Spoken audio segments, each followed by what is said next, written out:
little bit more, go back. You can even rewind the video and play with it again.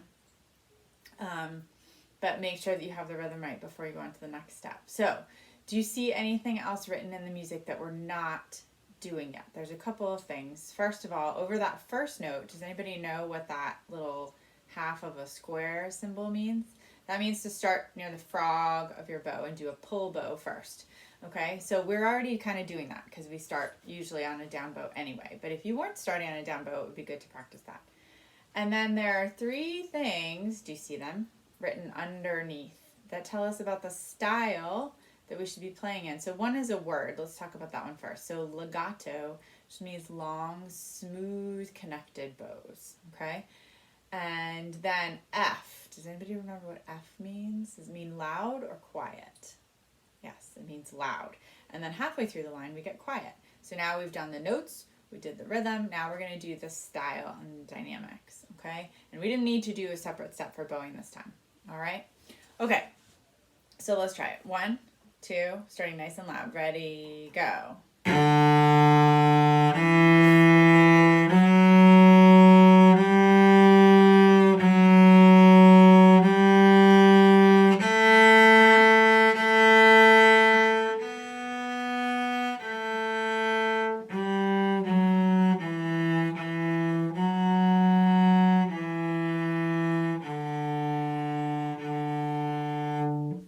So what did we do to make it quieter? Use less weight, less bow, and move a little closer to the fingerboard, okay? All right, so that's the theme. So as we know with like twinkle theme and twinkle variations, a theme is the simplest version and then the variations kind of make that a little bit more interesting. So variation 1, what is changing the most? The notes? What do you think? No, the notes aren't really changing. If you look, if you match up the notes on the second line with the notes in the top line, there are more of them, but they're the same pitches, right? So we still start on a D, we go to an E after we're done with the Ds, we go to an F sharp after we're done with the Es. So the note pattern stays the same, but the rhythm changes. So we don't need to do the notes again because the notes stay the same. So we're going to do the rhythm.